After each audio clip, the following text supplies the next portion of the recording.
شايفين الليمون؟ شايفين الليمون؟ شوفوا قبل وبعد، قبل وبعد.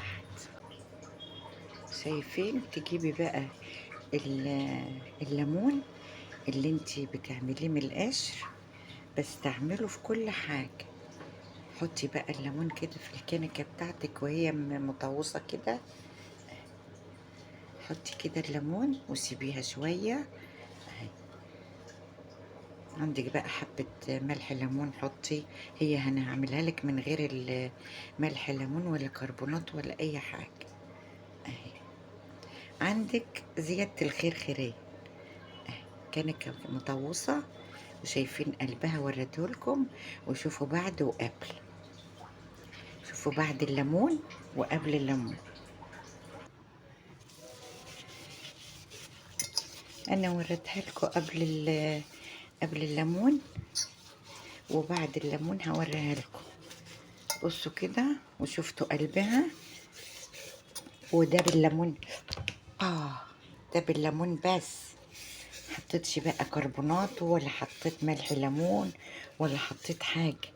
شوفوا لي انا هوريها لكم اهي، هوريها لكم اهي وتشوفوها قبل وبعد، قبل الليمون وبعد الليمون. طبعا انتوا شايفينها قبل ما اغسلها.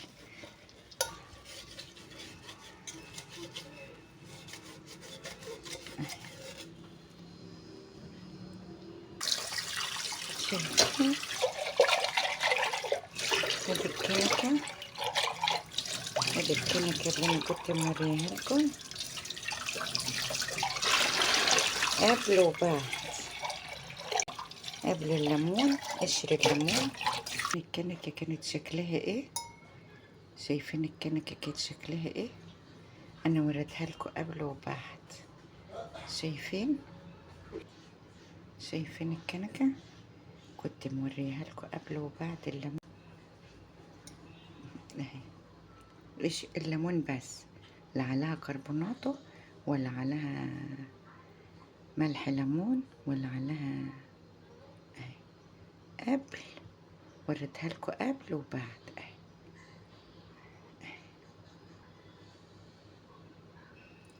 بقشر الليمون اللي احنا بنرميه، قشر الليمون اللي احنا بنرميه. شايفين؟ بقشر الليمون اللي احنا بنرميه عشان انا قلت لكم ما بنرميش حاجه.